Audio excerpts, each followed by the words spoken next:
Hindi and other language کے اوپر آج کل بہت سارا ڈیبیٹ ہو رہا ہے. میرا ماننا ہے کہ ہمیں پورے بھارت میں سبھی گورنمنٹ اسکولوں کو انگلش میڈیم اسکول میں کنورٹ کر دینا چاہیے. I do believe.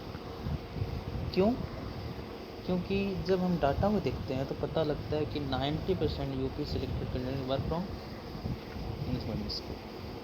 C G L, U P S C, C H S L, اور جیسے دیکھا جائے تو سپریم کورٹ، ہائی کورٹ، سبھی انگلش میڈیم والے بچے ہی چلا رہے ہیں. انگلش آنی ضروری ہے، کمپلسری ہے.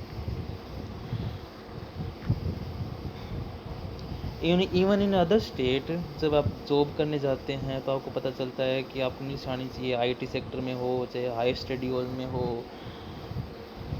اگر آپ فورن میں جاتے ہیں تو بھی آپ کو انگلش آنی چاہیے، چاہے پڑھنا ہو چاہے کچھ بھی ہو. تو دیکھا جائے تو ہر طرف سے آپ کو انگلش آنی چاہیے. تو ریجنل لینگویج کا کیا بینیفٹ ہے؟ I just don't understand. Politician کہتے ہیں کہ ہمیں اپنے بچوں کو ریجنل لینگویج میں پڑھانا چاہیے، ہندی میں پڑھانا چاہیے. بٹ دیکھا جائے تو ڈاٹا دیکھیں تو جیسے کہ بی جے پی یہ کہتی ہے کہ ہمیں ہندی کو سپورٹ کرنا چاہیے، بٹ دیکھا جائے تو ان کے 99% نیتا کے بچے انگلش میڈیم اسکول میں پڑھ رہے ہیں. ایون جب دیکھا جائے تو اسٹالن جو کہ تمل کو سپورٹ کرتا ہے، اس کا بچہ خود انگلش میڈیم اسکول میں پڑھا ہوا ہے. سیم وے ٹھاکرے بندھو جو کہ مراٹھی کو سپورٹ کر رہے ہیں، ان کا بچہ انگلش میڈیم اسکول میں پڑھا ہوا ہے. تو پھر فائدہ کیا ہے؟ غریب بچوں کو جو انگلش میڈیم اسکول افورڈ نہیں کر سکتے، پرائیویٹ اسکول افورڈ نہیں کر سکتے، ایک طرح سے ان کو کنٹرول کرنا کہ یہ آئی ایس نہ بن جائے، یو پی سپریم کورٹ میں جج نہ بن جائیں، بڑے ادھیکاری نہ بن جائے. اس لیے ان کو کنٹرول کرنے کے لیے ہندی میڈیم اور ریجنل انگلش کا کھیل کھیلا جاتا ہے کہ جیسے کہ ہمارے بچے انگلش میڈیم میں پڑھیں گے، ان کے بچے ہندی میڈیم میں پڑھیں گے اور ریجنل لینگویج میں پڑھیں گے. مجھے تو ایسا ہی لگتا ہے کہ یہ ایک طرح سے سازش ہے. جیسے پہلے برہمنوں نے سازش کی تھی کہ ہمارے ہی بچے سنسکرت پڑھ سکتے ہیں، اور کے بچے نہیں پڑھ سکتے، اور کے بچوں کا سنسکرت میں پڑھنا الاؤڈ نہیں ہے، ہمارے بچے پڑھ سکتے ہیں. اس طرح سے یہ آج کل چل رہا ہے کہ ہم تو ہائر بڑے لوگ ہیں تو ہم تو پڑھیں گے انگلش میڈیم میں، آپ پڑھو گے ریجنل لینگویج میں، ہندی میں پڑھو گے. یہ تو مجھے تو ایسا ہی لگتا ہے.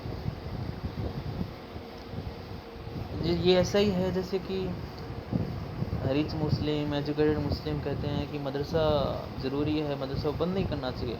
بٹ جب ڈاٹا دیکھتے ہیں تو جو ریچ مسلم ہے، ایجوکیٹڈ مسلم ہے، ان کے بچے سبھی کے سبھی کانوینٹ اسکول میں پڑھتے ہیں، انگلش میڈیم اسکول میں پڑھتے ہیں، کوئی مدرسہ میں نہیں پڑھتا. تو بی جے پی مسلم اور یہ سو کال براہمن اپر کاسٹ ایجوکیٹڈ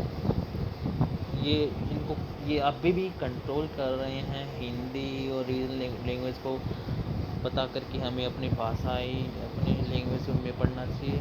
مجھے نہیں سمجھ میں آتا یہ صحیح ہے.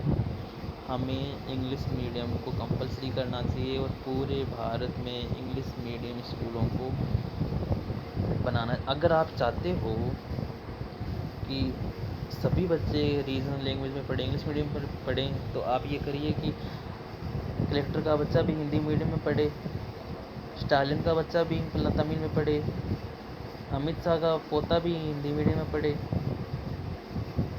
ٹھاکرے بندھو کے بچے بھی پوتے بھی ہندی میڈیم میں پڑھے، مراٹھی میڈیم میں پڑھے، تو ہمیں سمجھ میں آئے. بٹ امیروں کے بچے تو پڑھ رہے ہیں انگلش میڈیم میں، آپ پڑھ رہے ہو، آپ غریبوں کے بچے پڑھ رہے ہیں انگلش میڈیم میں. اس کا کیا مطلب ہے؟ What is the point? تو غریبوں کو جو کم پڑھے لکھے ہیں ان کی باتوں میں نہیں آنا چاہیے، اپنی بچوں کو انگلش میڈیم میں پڑھانا چاہیے. یہی صحیح ہے. ہندی میں کوئی اسکوپ نہیں ہے، ریجنل لینگویج میں کوئی اسکوپ نہیں ہے. اگر آپ کو انگلش آتی ہے تو آپ کچھ نہ کچھ تو کر لو گے. ہاسپٹل سیکٹر میں تو کم سے کم آپ چلے ہی جاؤ. یا سروس سیکٹر میں، جیسے آپ ہوٹل میں ہو یا پھر آپ کہیں پہ بھی، آپ کو اگر انگلش آتی ہے تو آپ کو بھارت میں جاب مل ہی جائے گی. بٹ آپ کو ہندی آتی ہے، نو ون گیوز سٹ اباؤٹ یو، کوئی آپ کو جاب نہیں دے گا. بٹ آپ کو انگلش آتی ہے تو آپ کو 100% جاب مل جائے گی، اگر آپ کو بولنی آتی ہے اچھے سے.